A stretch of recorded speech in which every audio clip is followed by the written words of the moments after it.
Oremos juntos.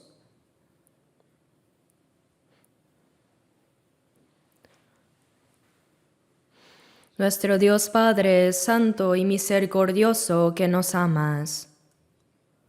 Tuviste compasión de nosotros cuando aún estábamos alejados de ti, caminando en pecado.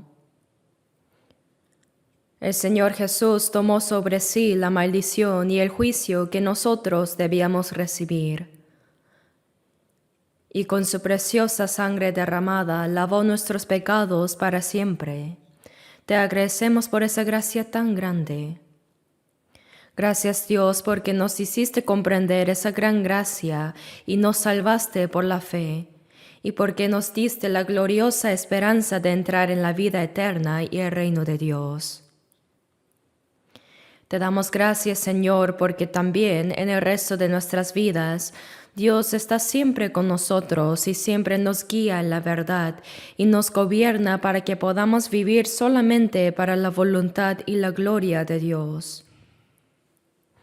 En esta hora nosotros, los salvados por la preciosa sangre del Señor, nos reunimos ante ti para alabar tu gracia, para aprender tu palabra y tener la santa comunión con los hermanos en el Señor. También en este tiempo te pedimos que estés con nosotros y mires a cada uno de nosotros, y que con tu mano misericordiosa nos sostengas aún más, y con tu gracia, palabra y el poder del Espíritu Santo, perfecciónanos más. Así guíanos para que podamos vivir verdaderamente para tu voluntad y gloria en el resto de nuestras vidas. Guíanos para que podamos escuchar la palabra de Dios y no olvidarla, sino guardarla y obedecerla en nuestros corazones y vidas.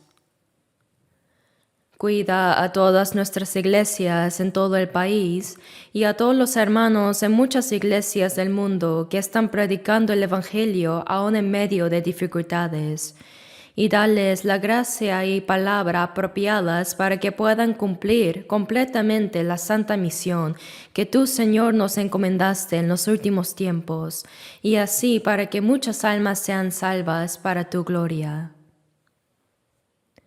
Señor, que siempre nos das la palabra necesaria en cada momento oportuno, te pedimos que nos enseñes el camino que debemos seguir, y también revélanos y guíanos para que podamos comprender y conocer más profundamente tu palabra y santa voluntad que deseas de nosotros. Oramos en el nombre de nuestro Señor Jesucristo. Amén. Busquemos la Biblia, Salmo 1. Salmo 1, desde versículo 1.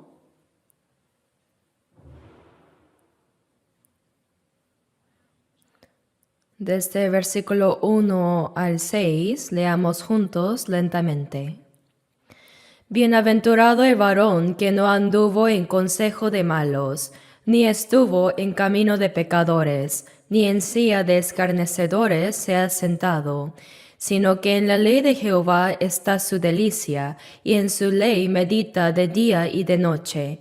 Será como árbol plantado junto a corrientes de aguas, que da su fruto en su tiempo, y su hoja no cae. Y todo lo que hace prosperará. No así los malos, que son como el tamo que arrebata el viento. Por tanto, no se levantarán los malos en el juicio, ni los pecadores en la congregación de los justos. Porque Jehová conoce el camino de los justos, mas la senda de los malos perecerá.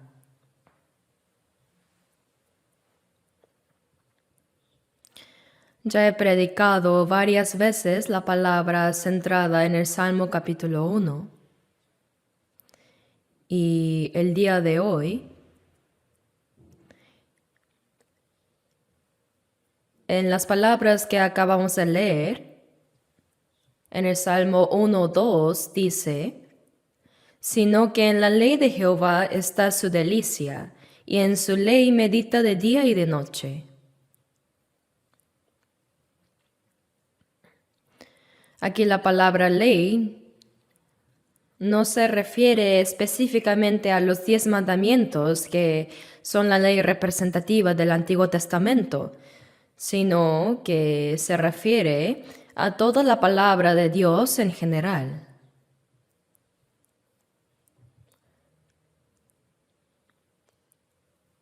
Por eso dice que el bienaventurado, es decir, el cristiano renacido, la persona que agrada a Dios, es aquel que se deleita en la palabra de Dios y medita en ella de día y de noche. Se deleita en la palabra de Dios y medita de día y de noche en ella. ¿Cómo les parece esto, hermanos?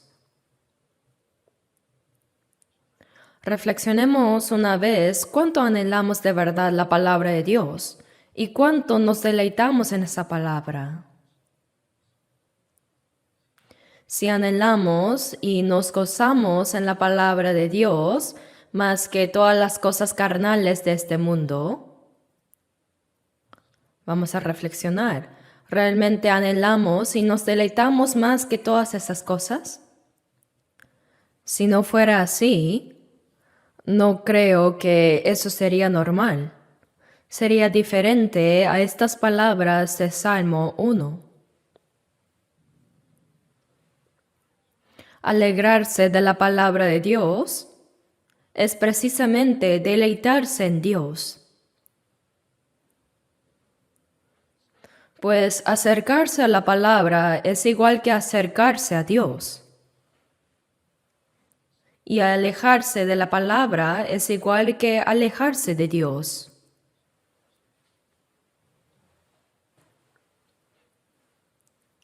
En Juan 1:1 vemos que dice, en el principio era el Verbo, y el Verbo era con Dios, y el Verbo era Dios. ¿Por qué llamó a Dios el Verbo? Porque aunque no podemos ver al Dios invisible, sí podemos escuchar su palabra. Por eso Dios se nos reveló a través de su palabra de varias maneras.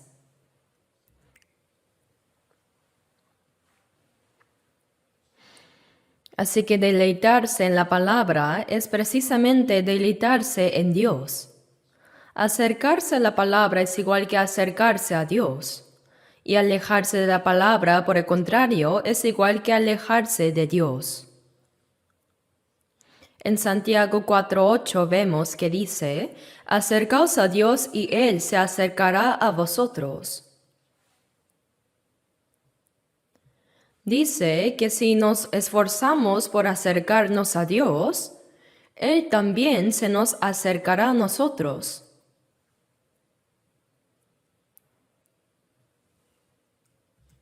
Y en el Salmo 73:28 aquí dice, pero en cuanto a mí, el acercarme a Dios es el bien.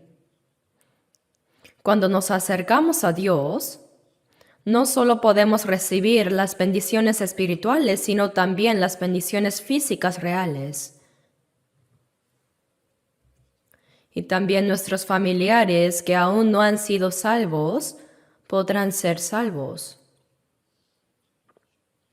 Esa es la mayor bendición que Dios nos da. Así que leamos brevemente el Salmo 73. Salmo 73.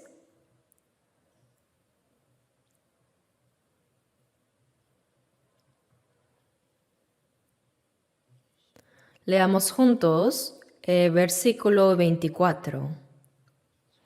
24. Me has guiado según tu consejo, y después me recibirás en gloria. Sí, me has guiado según tu consejo. Mientras vivimos en esta tierra, a través de la palabra de Dios, conocemos a Dios y comprendemos su gracia. Y así fuimos salvos eternamente. Por eso después de ser salvos, Vivir siguiendo la palabra es nuestra vida cristiana. Me has guiado según tu consejo, y después me recibirás en gloria. Dice que la persona que fue salva por la palabra de Dios también es guiada y protegida por esa misma palabra.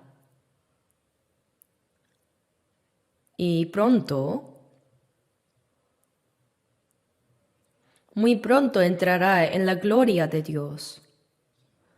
El propósito de crear al hombre a la imagen de Dios era para darle su amor, para darle su vida.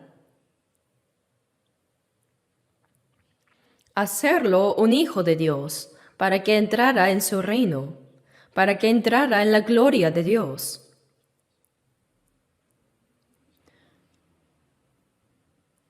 Es por eso que durante el tiempo que vivimos en esta tierra, la persona salva es guiada por la palabra. Dice, me has guiado según tu consejo y después me recibirás en gloria. Les prediqué este pasaje la vez pasada.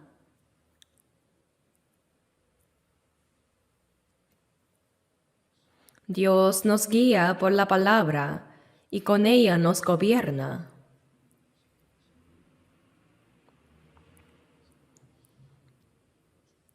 Y Salmo 119, 105 dice, lámpara es a mis pies tu palabra y lumbrera a mi camino. En esta noche oscura, sin lámpara, no podemos encontrar el camino, ¿verdad? No podemos avanzar. De la misma manera, en este mundo oscuro,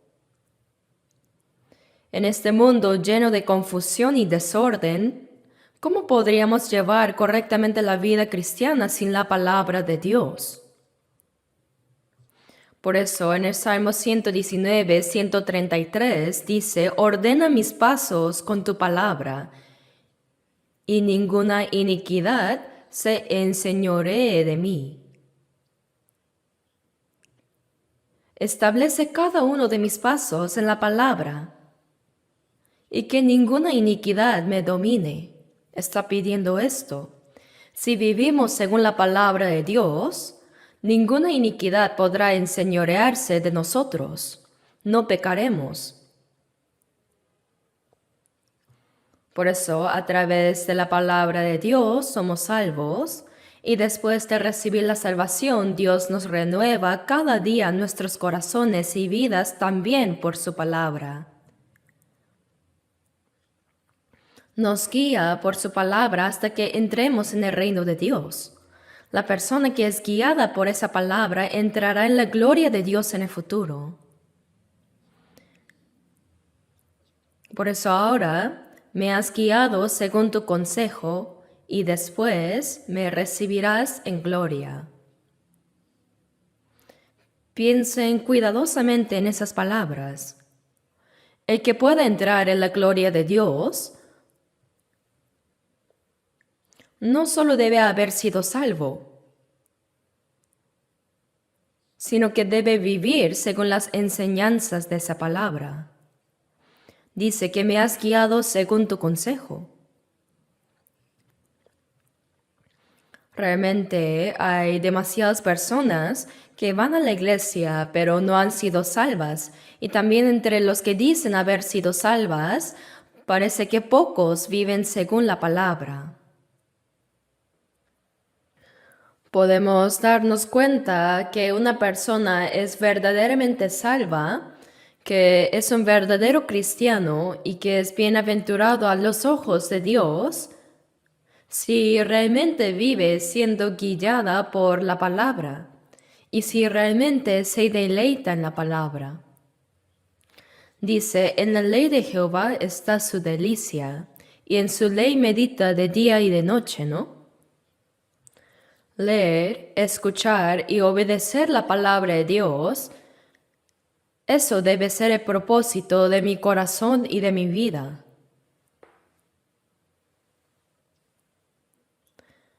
Después de ser salvos, leer, escuchar y comprender la palabra de Dios y guardar esa palabra en nuestros corazones y vidas es verdaderamente nuestra vida cristiana.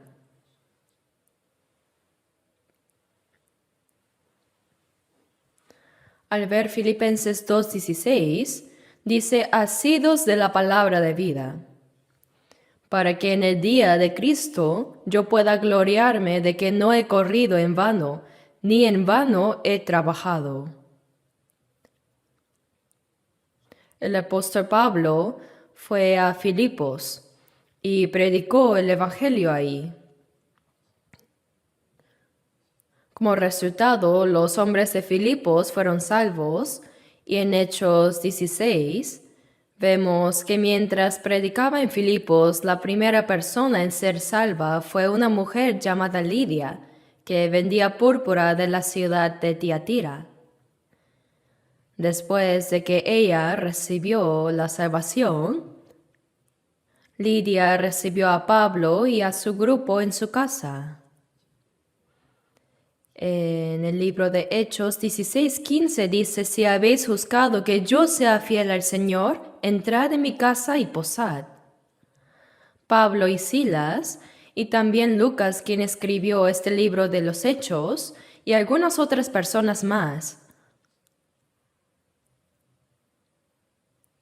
invitar a varias personas a su casa significa que los va a servir. Después de recibir la salvación, ella inmediatamente abrió su hogar y dedicó toda su vida a la predicación del Evangelio. De esta manera, la iglesia de Filipos comenzó desde el hogar de la hermana Lidia. Y dice, asidos de la palabra de vida. Cuando el apóstol Pablo escribió estas palabras, él estaba encarcelado en Roma y envió esta carta. Asidos de la palabra de verdad, es decir, el evangelio de la gracia de Dios. La salvación que recibimos, esa palabra de Dios. Asirse de la palabra significa que la leemos, escuchamos, comprendemos y la ponemos en práctica en nuestras vidas. Por eso dice, asidos de la palabra de vida. Asidos de la palabra de vida, para que en el día de Cristo yo pueda gloriarme de que no he corrido en vano, ni en vano he trabajado. Cuando el apóstol Pablo evangelizó en Filipos, fue capturado por los judíos. Fue golpeado, encarcelado y casi murió. Predicó el Evangelio y sufrió muchas dificultades y aflicciones. Pero si las personas que dicen que son salvas no viven correctamente la palabra, ese trabajo terminará en vano.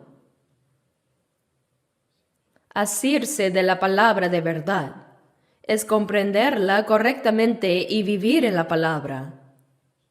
En la noche oscura, cuando encendemos una lámpara, ¿por qué la encendemos? Para ir correctamente por el camino, para hacer nuestro trabajo, porque si está oscuro no podemos hacer nada.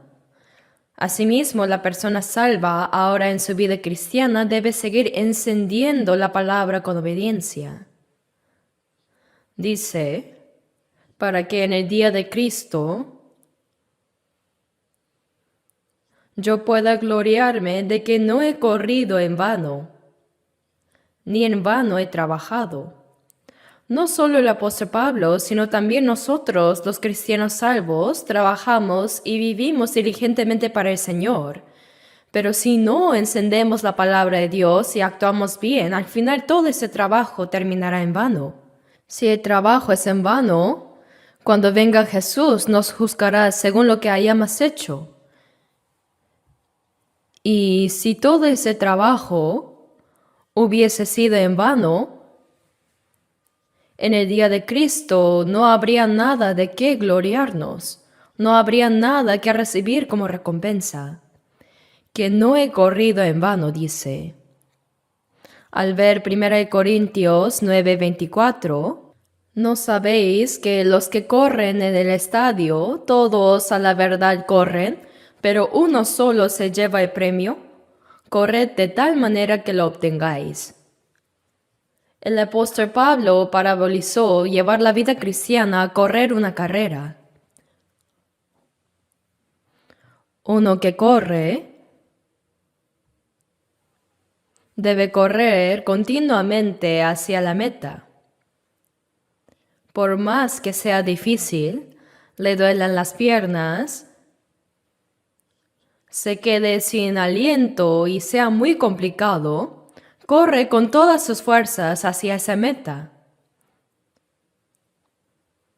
De la misma manera, incluso después de ser salvos, si no llevamos debidamente la vida cristiana, nuestro trabajo podría terminar en vano, asidos de la palabra de verdad. El nombre de nuestra iglesia en inglés es Life Word Mission, ¿verdad? Misión, palabra de vida. Cuando vi Filipenses 2:16, me saltó a la vista. Asirse de la palabra de vida. Eso no es solo comprender la palabra, sino también predicarla. Dice, y medita de día y de noche. Meditar en la palabra de Dios día y noche no significa solo estar pensando en silencio, sino que es leer la palabra, escucharla, pensar en ella y repasarla continuamente en el corazón. Meditar, dicho de otra manera, es susurrarte la palabra en voz baja. Cuando recitamos versículos, susurramos bajito, ¿verdad? Susurrar para que lo que digo llegue a mis oídos y lo que escucho se realice en mi corazón. Por eso meditar es llenar el corazón con la palabra y conectarla con mi vida, a fin de guardar la palabra en el corazón y vida. Eso es meditar. En Colosenses 3:16 dice, la palabra de Cristo more en abundancia en vosotros. El meditar es hacer que la palabra de Cristo more en abundancia en nosotros. Después de ser salvos, mientras leemos, escuchamos y aprendemos la palabra de Cristo debe llenarnos por completo. Hay algunas personas que solo con tocarlas salen palabrotas, ¿verdad? Sí, eso es porque están llenas de ira y malos pensamientos por adentro. Así que cuando alguien les toca, sale hacia afuera. Pero si la palabra de Cristo abunda en nosotros, viviremos toda nuestra vida según esa palabra. Por tanto, la palabra de Dios, ella se convierte en nuestra guía e introductor en nuestra vida. Por eso, la palabra de Cristo more en abundancia en vosotros.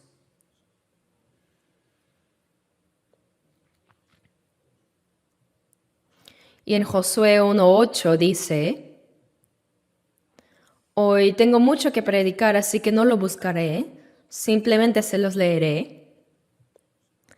En Josué 1:8 Dios le dijo a Josué,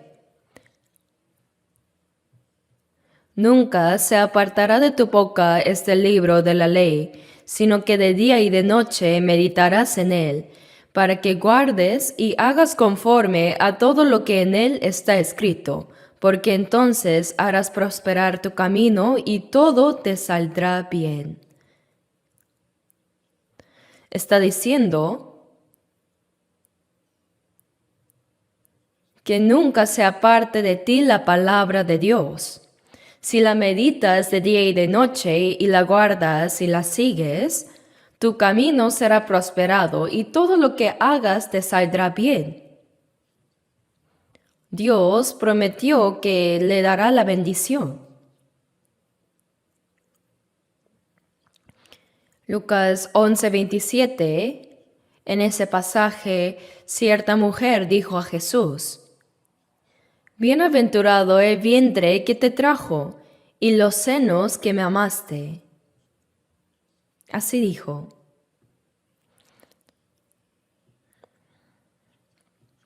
Ahora vemos en las transmisiones católicas, ¿no?, que los sacerdotes y monjas siempre dicen algo así. María, bendito es tu vientre que dio a luz a Cristo, y benditos son tus senos que alimentaron a nuestro Jesús. Así memorizan las alabanzas a María, las repiten una y otra vez como si fuera oración. Pero para Jesús no es bienaventurada esa mujer, sino que Él mismo dijo: antes bienaventurados los que oyen la palabra de Dios y la guardan. Para los que guardan y obedecen la palabra de Dios está prometida la bendición que Dios da.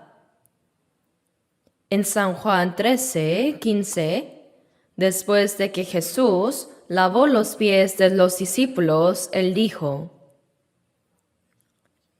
Ejemplo os he dado, para que como yo os he hecho, vosotros también hagáis.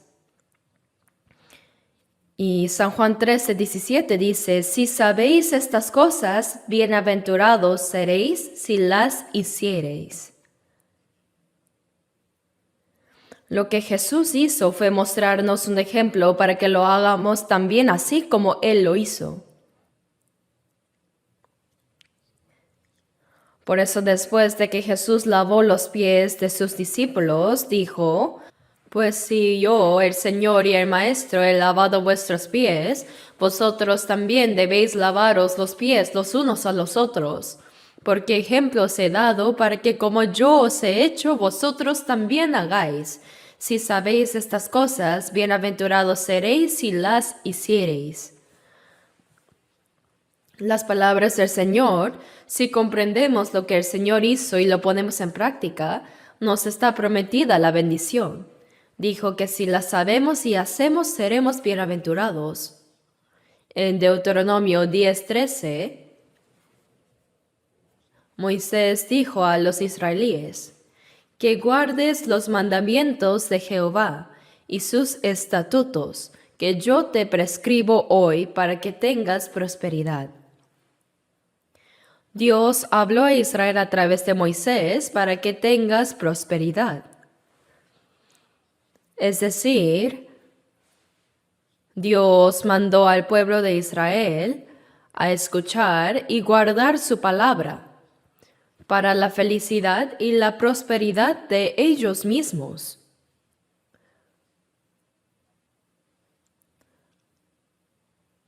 Dice que guardes los mandamientos de Jehová y sus estatutos.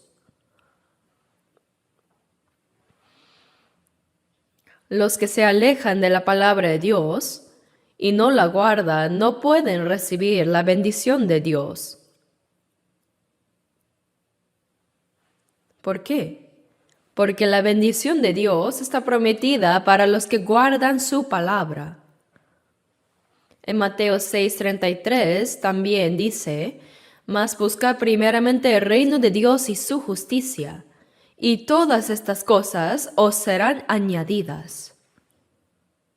Si buscas primero el reino y la justicia de Dios, entonces todas estas cosas, todo lo necesario para el cuerpo, vendrán por añadidura. Si es que haces así, pero si no lo haces, no sirve de nada. Porque la bendición está prometida para los que guardan la palabra de Dios. Así que los que no la guardan no tienen ninguna relación con la bendición. Es más, Jesús dijo en Lucas 6:46, ¿por qué me llamáis Señor, Señor, y no hacéis lo que yo os digo? Decir Señor, Señor con la boca, pero no hacer nada prácticamente, es igual que mentir.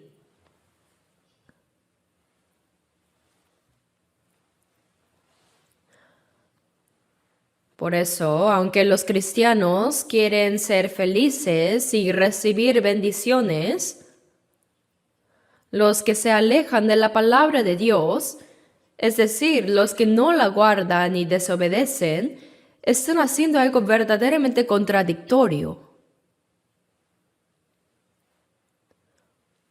Por ejemplo, digamos que alguien compró un boleto de lotería solo por diversión. Y justo resultó que ganó algo tremendamente grande por esto. Pero en vez de guardarlo bien, lo usó para limpiarse la nariz y lo botó. Al enterarse de eso después, no podría ni dormir por la frustración. Eso pudo haber cambiado su vida. De la misma manera, si guardamos la palabra de Dios, esa bendición está prometida. Si leemos y escuchamos la palabra, pero no la obedecemos, no tenemos ninguna relación con las promesas de Dios. Estamos perdiendo voluntariamente las bendiciones que Dios quiere darnos. La gente del mundo vive con sus propios métodos, sus propios esfuerzos, ¿no es así?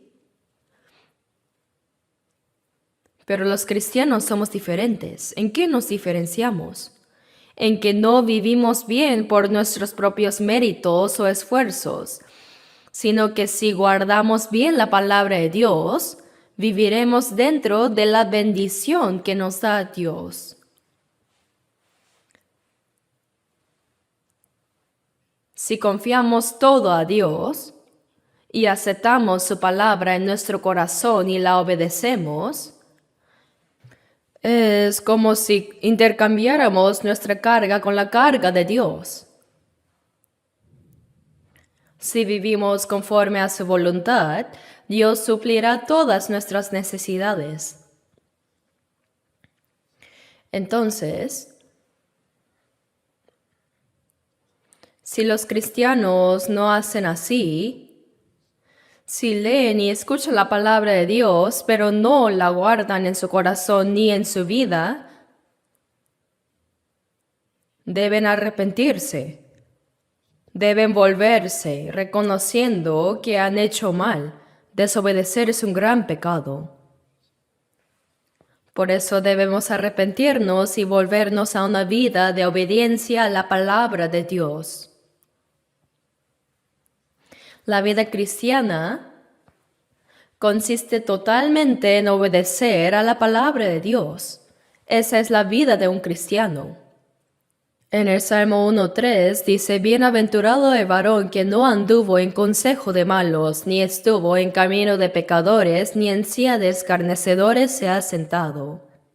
Y luego que dice en el versículo 3, sino que en la ley de Jehová está su delicia, y en su ley medita de día y de noche.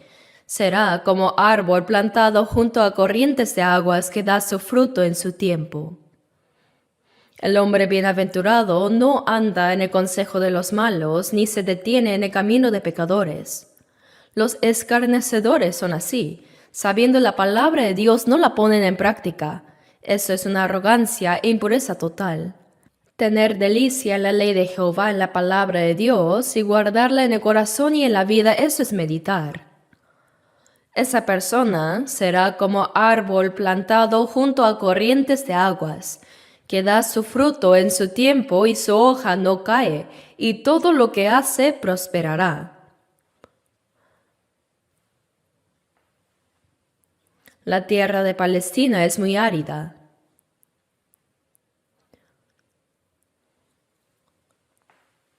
Llueve muy poco y es una tierra seca. Por eso si uno planta un árbol ahí, se seca y muere muy pronto. Pero este árbol está plantado junto a corrientes de aguas, dice. El cristiano renacido, el hombre bienaventurado, el que testifica la palabra de Dios y guarda su palabra en el corazón y vida, es como un árbol que ha sido plantado por Dios, junto a corrientes de aguas. Las aguas del arroyo fluyen continuamente, ¿no? El árbol plantado junto a las aguas extiende sus raíces hacia la corriente, por lo cual recibe el suministro del agua y crece bien.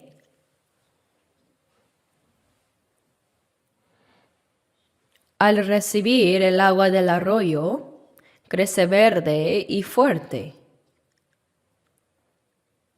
Así también, el salvo recibe el suministro abundante de la gracia de Dios, como si fuera un árbol plantado junto a las corrientes, y por eso nunca se seca. Conserva su hermosura y abundancia, y da fruto a su tiempo. Su hoja no cae. Su hoja no cae, ¿verdad? Aunque venga la sequía, su hoja no cae, porque ha sido plantado junto a corrientes de aguas. Como el árbol plantado junto al arroyo da su fruto en su tiempo, así también en cada momento oportuno, cuando se necesita, da fruto. Conforme a la oportunidad, los salvos pueden obedecer, servir y ofrecer su fruto a Dios en la obra para su gloria.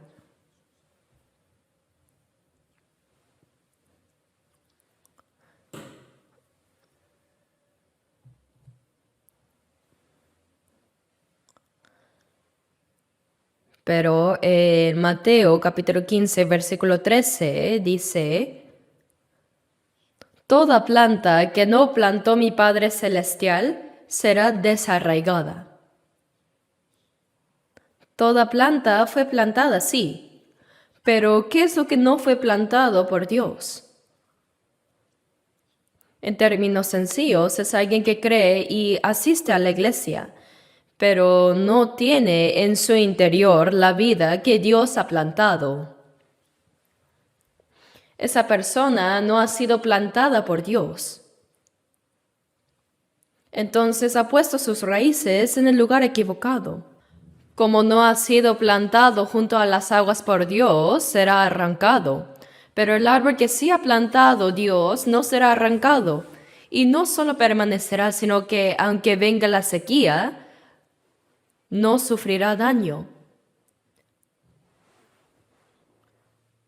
ni se secará. Sus hojas permanecerán verdes y hermosas y dará fruto. En el Salmo 1:3 dice: y todo lo que hace prosperará. Será como árbol plantado junto a corrientes de aguas, que da su fruto en su tiempo, y su hoja no cae, y todo lo que hace prosperará. Esta prosperidad no se refiere a una prosperidad carnal, sino a una espiritual invisible. Esto significa que al confiar plenamente en Dios, con la gracia y ayuda del Señor, todo se torna próspero dentro de su gracia. La persona que medita y guarda la palabra de Dios, sin importar las dificultades o pruebas, siempre está bajo el cuidado de Dios. Por eso nunca teme ni se preocupa. Así como el árbol plantado junto al arroyo mantiene sus hojas verdes y da fruto en su tiempo, esa persona, aunque enfrente tribulación y sufrimiento, será entrenada y perfeccionada por Dios. Su fe crecerá más y dará fruto para la gloria de Dios. así como las hojas del árbol. Las hojas del árbol plantado junto a corrientes de aguas no se secan. De la misma manera, el cristiano bienaventurado que se deleita en la ley de Dios, la medita y la guarda con su corazón y su vida, su rostro cambiará. Siempre estará tranquilo. Siempre su rostro mostrará alegría y gozo. No se desanimará ni se decepcionará ante cualquier prueba o adversidad. Vamos a ver por un momento 1 de Pedro 5:10. 1 de Pedro capítulo 5.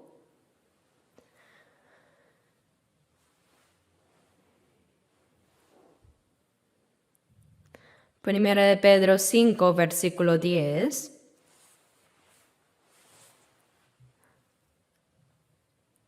Leamos juntos. Mas el Dios de toda gracia, que nos llamó a su gloria eterna en Jesucristo, después que hayáis padecido un poco de tiempo, Él mismo os perfeccione, afirme, fortalezca y establezca.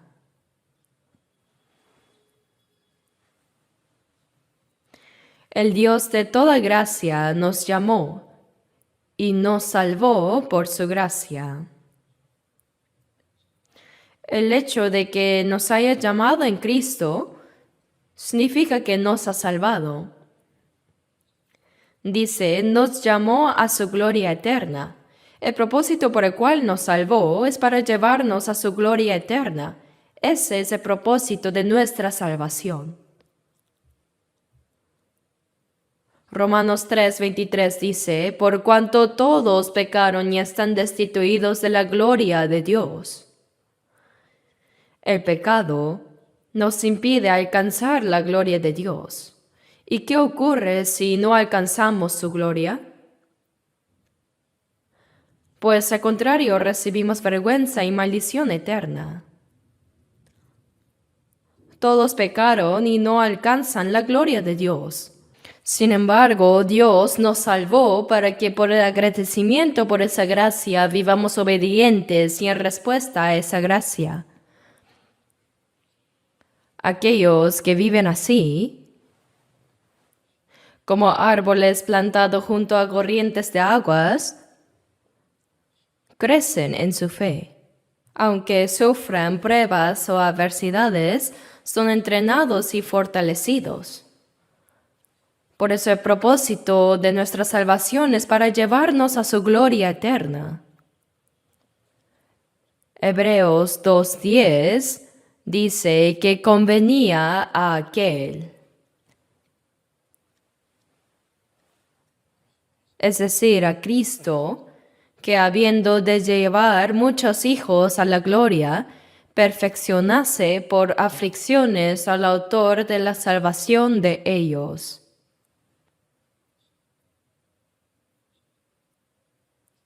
El Señor sufrió en nuestro lugar y hasta murió para que nosotros pudiéramos entrar en la gloria eterna. El propósito de nuestra salvación dice que nos llamó para entrar en la gloria eterna y después de que hayáis padecido un poco de tiempo, Él mismo os perfeccione. Después de ser salvos, aunque Dios esté con nosotros y nos guíe en nuestra vida de fe, aún todavía enfrentamos sufrimientos, ¿no? El cristiano también pasa por sufrimientos y aflicciones. ¿Cuántos sufrimientos soportaron los cristianos que nos precedieron? Los apóstoles pasaron grandes tribulaciones y hasta la muerte para predicar el Evangelio, pero esas aflicciones son momentáneas. En 2 Corintios 4:17 dice, porque esta leve tribulación momentánea, esta pequeña aflicción quiere decir, produce en nosotros un cada vez más excelente y eterno peso de gloria. Nuestro sufrimiento es temporal, pero la gloria que se produce a través de él es eterna, es eterna. Por eso en Romanos 8, 17 y 18 también dice, si es que padecemos juntamente con Él, para que juntamente con Él seamos glorificados. Y continúa, pues tengo por cierto que las aflicciones del tiempo presente no son comparables con la gloria venidera que en nosotros ha de manifestarse. El sufrimiento es momentáneo. Y al final, lo peor que puede pasar es la muerte, ¿no? El sufrimiento de nuestro cuerpo es temporal, muy ligero y pequeño, pero la gloria que obtenemos a través de ese sufrimiento es inmensamente pesada, grande y asombrosa. Por eso las aflicciones del tiempo presente no son comparables con la gloria venidera. Es como si entregara una hormiga y recibiera a cambio un toro. Eso no sucede en el mundo, pero Dios hace cosas mucho mayores que esas. Si entendemos que nuestro sufrimiento momentáneo produce una gloria eterna, entonces no nos desanimaremos por los sufrimientos que recibimos por el Señor en nuestra vida cristiana. Más bien nos gozamos. Por eso dice, después que hayáis padecido un poco de tiempo, Él mismo os perfeccione, afirme, fortalezca y establezca. El propósito de darnos el sufrimiento es para perfeccionarnos. Aunque hayamos recibido la salvación, aún somos muy imperfectos. En Mateo 5, 48 dice, Sed pues vosotros perfectos, como vuestro Padre que está en los cielos es perfecto. Aunque éramos pecadores destinados al infierno y fuimos salvos, después de la salvación se nos pide que seamos perfectos como Dios. Pero ¿cómo es posible que un ser humano sea perfecto como Dios? Pero Dios no dice, con tal que te parezcas a mí en un 50% está bien, no. Sino que Él dice, sed pues vosotros perfectos como vuestro Padre que está en los cielos es perfecto. Así, en la vida de fe, Dios nos perfecciona cada día con su gracia. Su palabra y su poder nos afirma y fortalece nuestra fe para que no caigamos ante ninguna dificultad o sufrimiento. Nos hace firmes. Él permite el sufrimiento para poder perfeccionarnos, para afirmarnos, para fortalecernos y establecernos. Por eso la aflicción es algo muy bueno.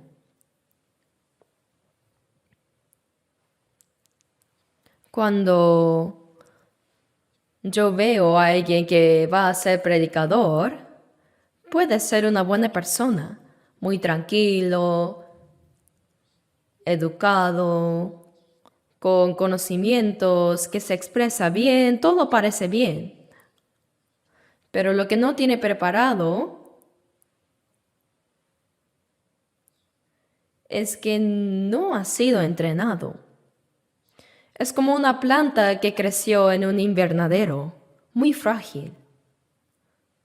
Las personas que crecen sin sufrir no pueden soportar ni las más mínimas dificultades, se derrumban al toque. Al trabajar sienten que se mueren. Así no se puede predicar. Esa persona, aunque valiosa, no puede ser usada. Por eso Dios nos entrena, nos disciplina y nos fortalece a través de las aflicciones.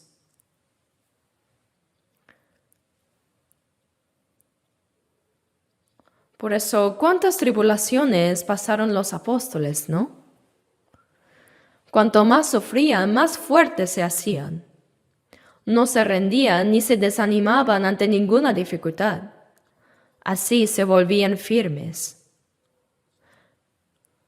Por eso los cristianos salvos,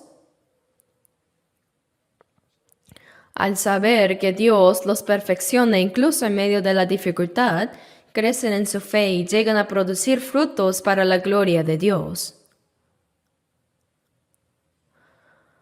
Para que nosotros pudiéramos entrar en su gloria, Cristo tuvo que padecer. Dice, convenía que habiendo de llevar muchos hijos a la gloria, perfeccionase por aflicciones al autor de la salvación de ellos. Así dice Hebreos 2:10. Incluso los salvos deben saber que hay varias aflicciones para entrar en esa gloria. Cuando la tribulación llega, uno debe decir, ya llegó lo que tenía que llegar, y alegrarse.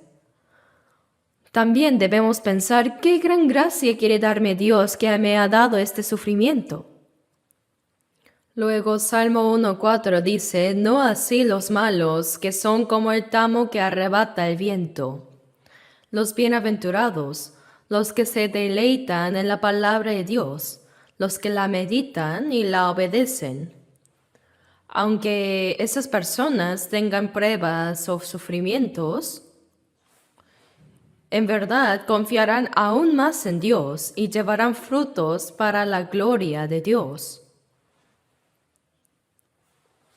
Ellos van a confiar más en Dios. Pero dice, no así los malos. Aquí se hace una clara distinción entre los justos y malos. A los ojos de Dios, los salvos, los cristianos nacidos de nuevo, son considerados justos. Por eso en Romanos 3:21 dice, pero ahora, aparte de la ley, se ha manifestado la justicia de Dios. Versículo 22, la justicia de Dios por medio de la fe en Jesucristo. Fuimos justificados por la fe en la gracia de Dios. Y versículo 24, siendo justificados gratuitamente por su gracia. Así como nacimos pecadores en Adán, en Jesús hemos renacido como justos.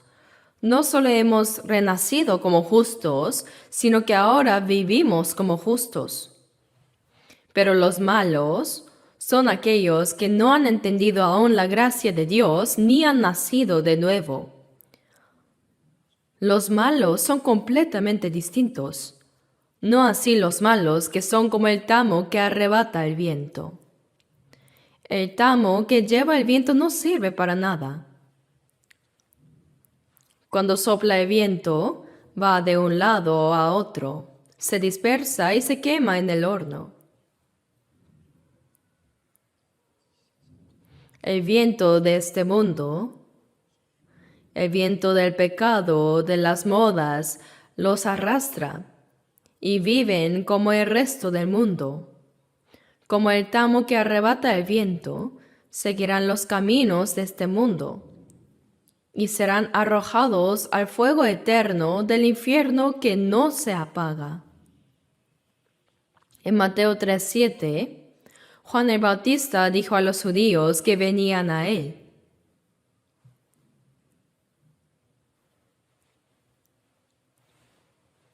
generación de víboras, ¿quién os enseñó a huir de la ira venidera? Y con respecto a Cristo, dijo en el versículo 12, su aventador está en su mano, y limpiará su era, y recogerá su trigo en el granero, y quemará la paja en fuego que nunca se apagará. Al trillar, al aventar el grano, el trigo cae dentro y la paja vuela.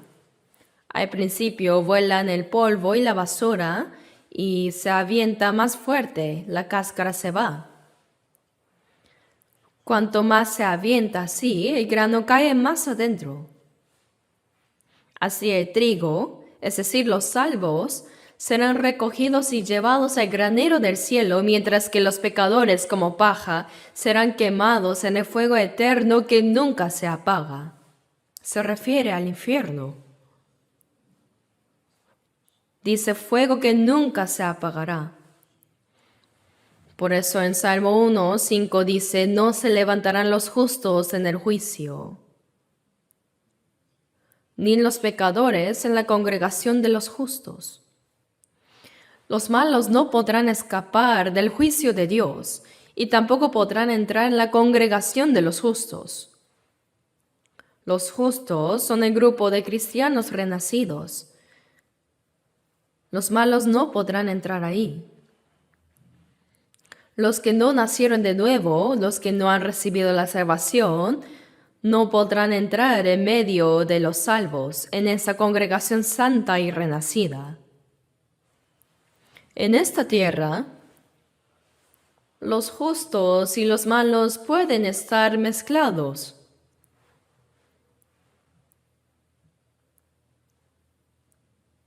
Así como la cizaña crece junto con el trigo, los hijos del diablo están escondidos entre los hijos de Dios.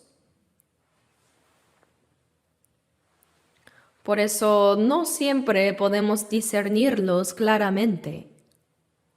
Pero al final, cuando el grano madura, se inclina humildemente hacia adelante, mientras que la cizaña se mantiene erguida y arrogante. No cambia.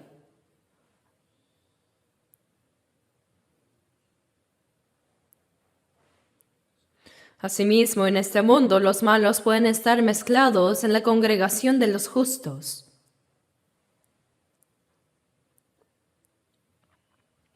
Incluso entre los salvos puede haber personas que no han nacido de nuevo.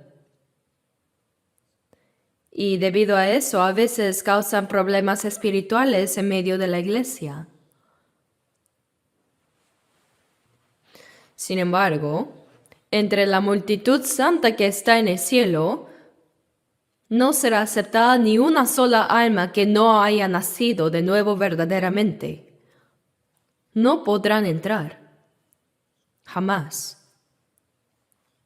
Dice, ni se levantarán los pecadores en la congregación de los justos. Los pecadores no pueden vivir en el reino de Dios. Dice en el versículo 6, Jehová conoce el camino de los justos. Dice que Dios conoce el camino de los justos. Significa que en otras palabras lo reconoce, se place en él, lo cuida y lo ayuda también. Jehová conoce el camino de los justos, mas la senda de los malos perecerá.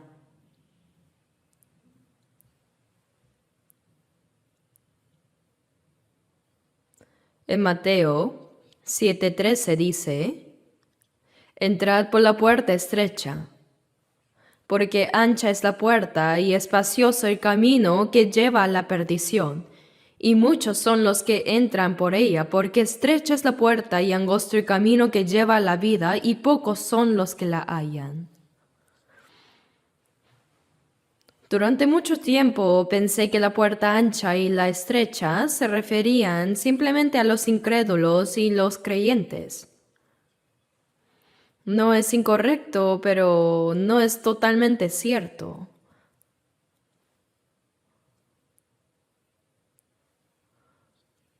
Pues en el siguiente versículo dice, no todo el que me dice Señor, Señor entrará en el reino de los cielos, sino el que hace la voluntad de mi Padre que está en los cielos. El que dice Señor, Señor es un creyente. Dice Señor, Señor, y ora en la madrugada, ayuna, ora en vigilias y se esfuerza mucho. Incluso da ofrendas.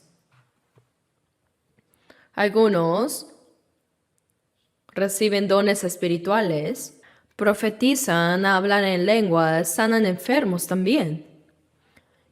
Dice, muchos me dirán en aquel día, Señor, Señor, ¿no profetizamos en tu nombre? Usando el nombre del Señor, fueron pastores, también evangelistas, misioneros y enseñaron la Biblia. Es decir, actuaron como profetas. Realmente hicieron eso. Dice, y en tu nombre echamos fuera demonios. Sanaron enfermos e hicieron muchos milagros. Sanaron enfermedades. Sí hicieron. Pero ¿qué les dijo Jesús? Versículo 23. Entonces les declararé, nunca os conocí, apartaos de mí, hacedores de maldad. Estas personas probablemente pensaron que recibirían una gran recompensa, pero Jesús les dijo, no los conozco. Algunos dirán, yo trabajé mucho por ti, Señor. Me esforcé bastante, trabajé mucho. Esperaban una alabanza, pero Jesús respondió, ¿quién eres tú?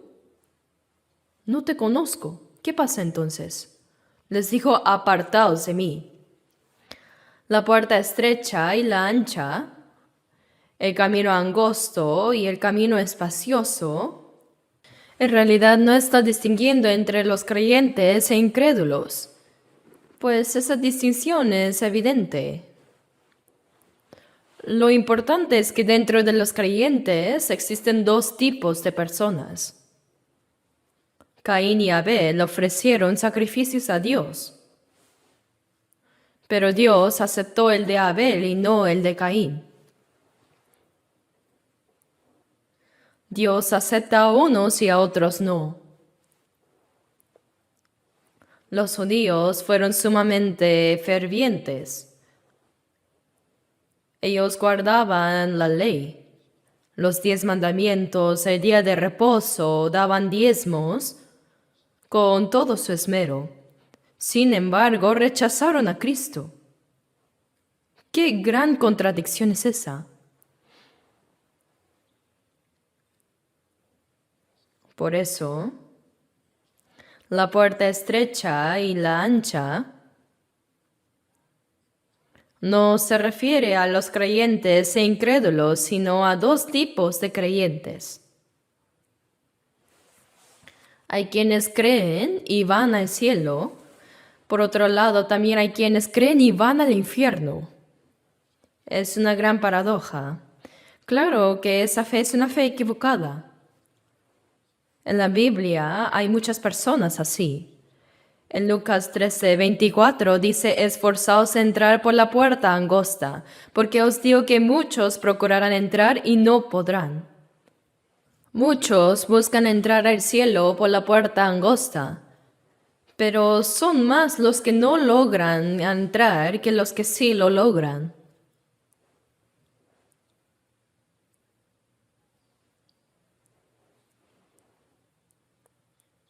Hoy en día vivimos en una era de prosperidad cristiana. Hay cientos de denominaciones, muchas iglesias, muchos pastores y innumerables creyentes. Pero realmente, ¿cuántos de ellos son reconocidos por Dios? Jehová conoce el camino de los justos. Dios los observa, los conoce y se complace en ellos y los guía.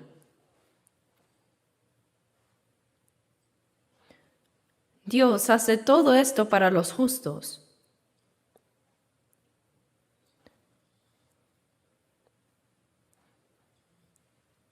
Muchos buscan entrar, pero son más los que no logran que los que sí.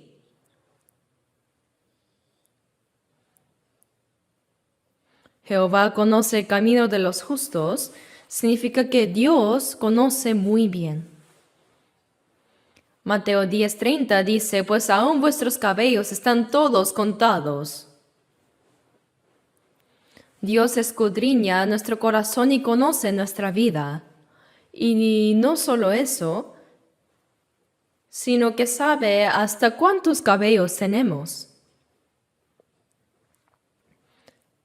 Bueno, ni siquiera nosotros sabemos cuántas pestañas tenemos, ¿verdad? Pero ¿cómo podríamos contar nuestro propio cabello? Eso no significa que Dios no tenga otra cosa que hacer que contar nuestros cabellos, sino que no hay nada que Él no sepa. Salmo 147:4 dice que Dios cuenta el número de las estrellas. Nadie sabe cuántas estrellas hay en el cielo. Se dice que hay 100,000 millones de estrellas en una galaxia y otras 100,000 millones de galaxias. Es incontable, pero Dios cuenta las estrellas que Él mismo creó, y no solo las cuenta, sino que dice que a todas ellas llama por sus nombres. Dios no desconoce absolutamente de nada. Él conoce y observa nuestro corazón y nuestra vida. No hay nada que Él no sepa de nuestras circunstancias. También observa cada aspecto de nuestra vida.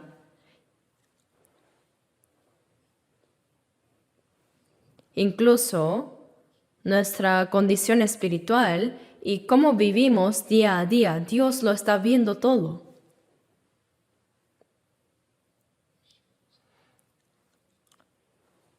Los ojos con los que Dios nos observa no descansan ni un momento.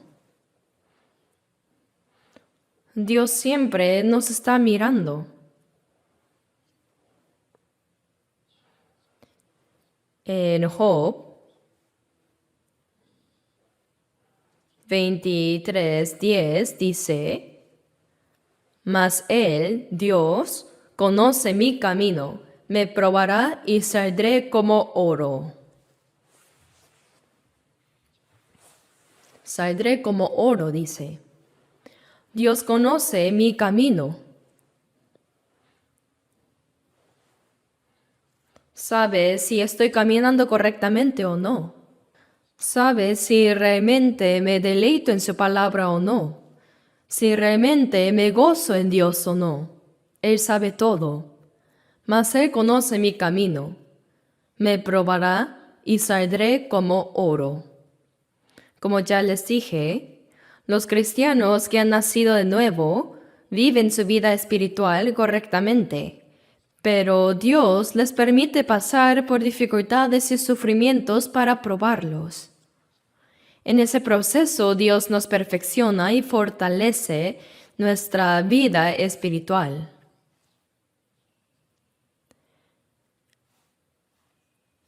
Me probará y saldré como oro. Se refiere al oro puro, sin impurezas. Pero cuando se extrae el oro de la mina, no se encuentra oro puro, sino que siempre está mezclado con impurezas. Primero se extrae, luego se funde en un horno y se somete a productos químicos. Vi brevemente cómo se refina el oro. Se coloca una pieza de oro en una sustancia y se calienta intensamente hasta que se funde por completo como si fuera agua. Hasta que se convierta en líquido, luego se saca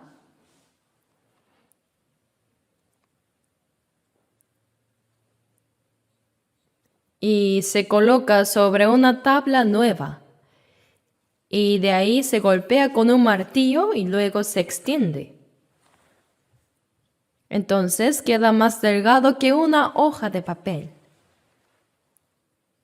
Pero si hay impureza se rompe. Entonces se vuelve a meter al fuego. Así, una vez que se eliminan todas las impurezas, se obtiene el oro puro. Así como el oro se funde en el fuego y se enfría en el agua, se golpea con un martillo también, de la misma manera Dios nos prueba para que lleguemos a ser como ese oro puro. Nos hace aptos para entrar en la gloria de Dios. Jehová conoce el camino de los justos. Significa que Él nos observa cuidadosamente. Él conoce. Significa que reconoce. Señor, hice esto y aquello por ti. Lo sabes, ¿verdad?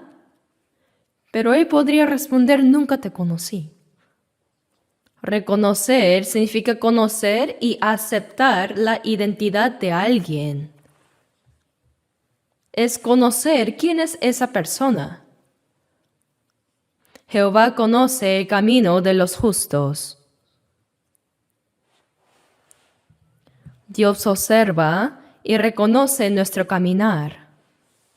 Él sabe todo. Y cuando dice que reconoce nuestro andar, también significa que se complace en Él. Y no solo eso, sino que también nos guarda y nos ayuda. Mas la senda de los malos perecerá. Dice, perecerá. El camino de los justos lleva a la gloria, mientras que el camino de los impíos lleva a la destrucción. Por eso Mateo 25:34 dice, entonces el rey dirá a los de su derecha, venid, benditos de mi Padre, heredad el reino preparado para vosotros desde la fundación del mundo. Pero en Mateo 25:41 dice, entonces dirá también a los de la izquierda, apartaos de mí, malditos, al fuego eterno preparado para el diablo y sus ángeles. Los justos heredarán el reino celestial eterno, pero los impíos serán arrojados al fuego eterno preparado para el diablo y sus ángeles.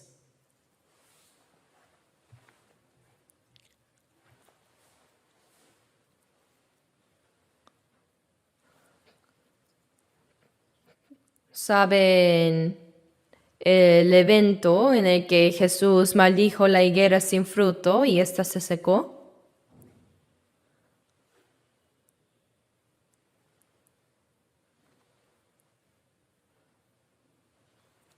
En realidad, ¿qué culpa tenía ese árbol? Leí en un libro que escribió Bertrand Russell, conocido como filósofo, dice que él perdió a sus padres cuando era niño y creció bajo el cuidado de su abuela, quien era una devota cristiana. No obstante, él no pudo creer en Dios. De hecho, nunca llegó a creer. Por eso en uno de sus libros titulado ¿Por qué no soy cristiano? Porque no creo, en otras palabras, menciona como una de sus razones el hecho de que Jesús maldijera la higuera.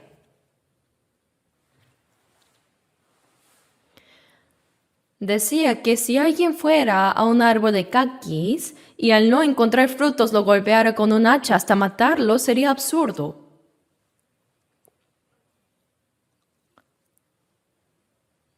Y bueno, la higuera no había dado fruto aún porque no era tiempo de higos. La higuera primero lleva un poco de frutos y luego comienza a llevar mucho más. No era tiempo de higos, así que no lo tenía. Entonces, ¿qué culpa tenía el árbol? Lo que Jesús quiso enseñar al maldecir la higuera sin fruto, que tenía muchas hojas, fue que aunque aparentaba ser parte del pueblo escogido de Dios, el pueblo de Israel, no producía frutos para la gloria de Dios. Por eso era una enseñanza acerca del juicio que vendría sobre el pueblo de Israel. De la misma manera, si nosotros no producimos ningún fruto para la gloria de Dios, finalmente seremos juzgados y llevados a la perdición eterna. Dios nos observa y nos cuida. Él nos protege.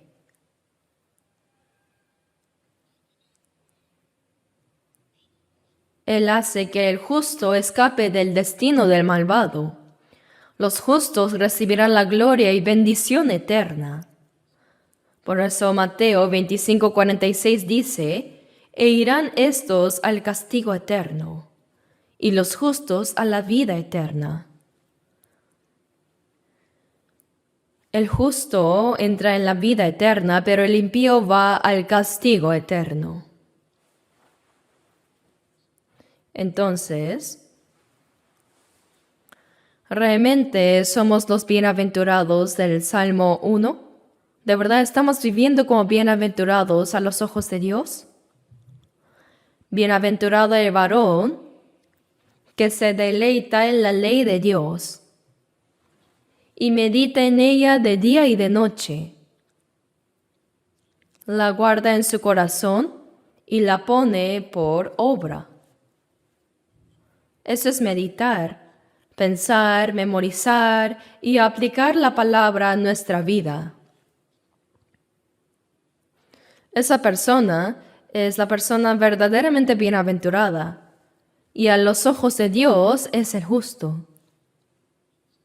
Siempre debemos andar en el camino del justo como personas bienaventuradas. Cuando venga el Señor habrá camino de justos y de impíos. Algunos entrarán por la puerta estrecha y caminarán el camino angosto. ¿Por qué se llama puerta estrecha?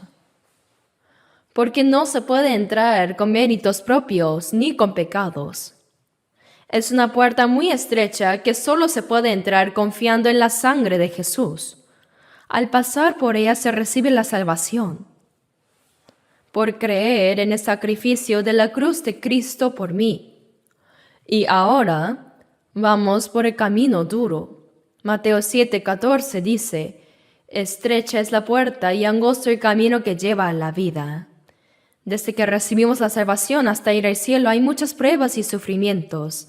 Por eso dice que el camino es estrecho y angosto y pocos lo hallan. Pero ancha es la puerta y espacioso el camino que lleva a la perdición, y muchos son los que entran por ella. Aquellos que viven como quieren siguen ese camino ancho, pero el final de ellos es la destrucción. Por tanto, entre el camino del justo y el del impío, el camino del justo es reconocido por Dios. Él siempre observa, se complace y les ayuda. Mas la senda de los malos perecerá. Siempre debemos permanecer en el lado de los bienaventurados, caminando por la senda del justo, para que así podamos entrar en la gloria de Dios. Debemos examinar siempre nuestra vida de fe con esta palabra. ¿Soy realmente un bienaventurado? Bienaventurado el varón que no anduvo en consejo de malos. Estos malos no se refiere solo a las malas personas de este mundo, sino también a nuestra vieja naturaleza pecaminosa. El diablo aprovecha esa vieja naturaleza que aún no ha sido transformada para tentarnos. Aquellos que viven según la carne siguen el consejo de los malos. Dice, ni estuvo en camino de pecadores. Los que viven dando la espalda a Dios, ellos son los pecadores a los ojos de Dios. Dice, ni estuvo en camino de pecadores, ni en silla de escarnecedores se ha sentado. Uno dice, sí, conozco bien la palabra de Dios, pero no quiero vivir conforme a ella. No quiero. ¿Qué es eso? Es arrogancia e irreverencia ante Dios, ¿no? En Filipenses 2:6 dice que Jesús, siendo en forma de Dios, versículos 7 y 8, se despojó a sí mismo tomando forma de siervo, hecho semejante a los hombres, y estando en la condición de hombre se humilló a sí mismo, haciéndose obediente hasta la muerte y muerte de cruz. Aunque era igual a Dios, se hizo hombre, tomó forma de siervo y obedeció hasta morir en la cruz, haciéndose obediente hasta la muerte y muerte de cruz. Así como Jesús obedeció hasta la muerte, si hemos sido salvados y Cristo ahora vive en nosotros, Debemos también vivir el resto de nuestra vida según la voluntad del Señor, guiados por el Espíritu Santo, por el camino de los justos. ¿Pero realmente estamos caminando por el camino de los justos?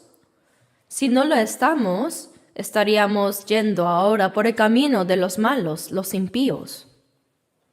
Jehová conoce el camino de los justos. Significa que Él siempre nos observa, conoce todo de nosotros y se complace también. Nos guarda.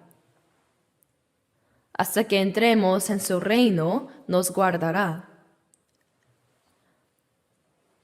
Recordemos siempre lo que dice Salmo capítulo 1. Ya lo leímos varias veces. Es un salmo corto, ¿no? Quizá ya lo han memorizado, ¿verdad? Recítenlo frecuentemente. Piensen en estos versos al caminar, al dormir, y les dará paz al dormir. Reflexionen a la palabra para ver si hay contradicciones o errores en nuestra vida.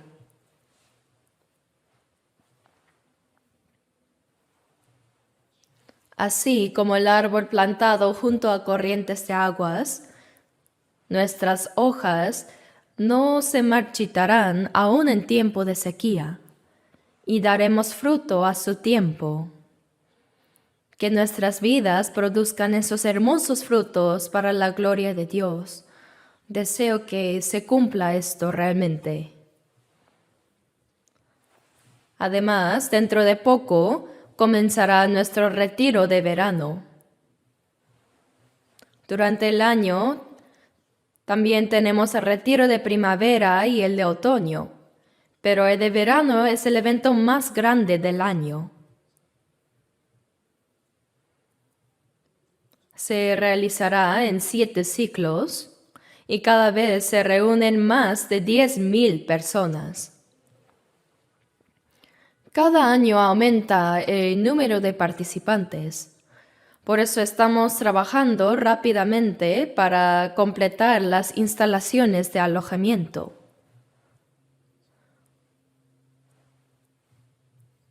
Por eso los hermanos que fueron salvados primeros debemos unirnos en oración y juntar nuestras fuerzas para predicar el Evangelio. Entonces Dios obrará grandemente en nosotros. Por eso en el retiro de verano, no solo los pastores o predicadores o personas especiales deben predicar, sino todos nosotros debemos recordar que somos evangelistas, predicadores. Aunque nuestras ocupaciones sean distintas, nuestro propósito es el mismo, predicar el Evangelio.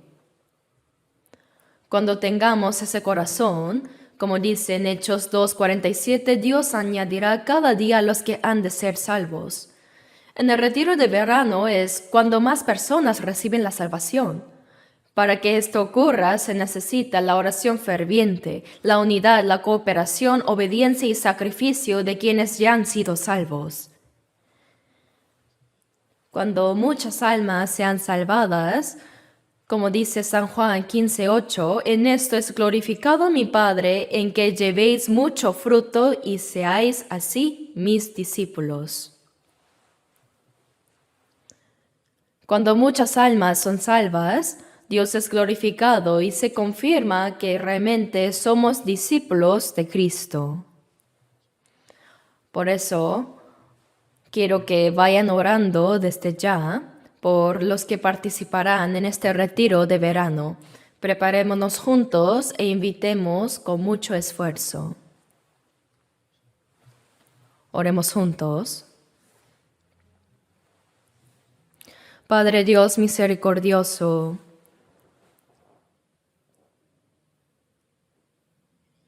Aun cuando no te conocíamos, tú nos amaste primero, y enviaste a nuestro Señor Jesús, quien murió por nosotros, y con su preciosa sangre derramada limpió nuestros pecados para siempre, para que ya no recibamos el juicio ni la maldición. Te agradecemos por esa gracia que nos salvó sin mérito alguno. Nuestro cuerpo y alma ahora pertenecen a ti porque fueron comprados con tu sangre. Por eso guíanos para que vivamos el resto de nuestras vidas solo para tu voluntad y gloria, obedeciendo al Evangelio del Señor. Fortalece y renueva a todos los hermanos salvos con tu palabra y espíritu para que podamos testificar el Evangelio a muchas almas que, Señor, aún no han recibido la salvación y que se cumpla así tu gran obra de salvación. Anhelamos que en este retiro de verano muchas almas sean salvas para tu gozo y tu gloria, y deseamos que uses a todos nuestros hermanos según tu voluntad. Hemos orado en el nombre de nuestro Señor Jesucristo. Amén.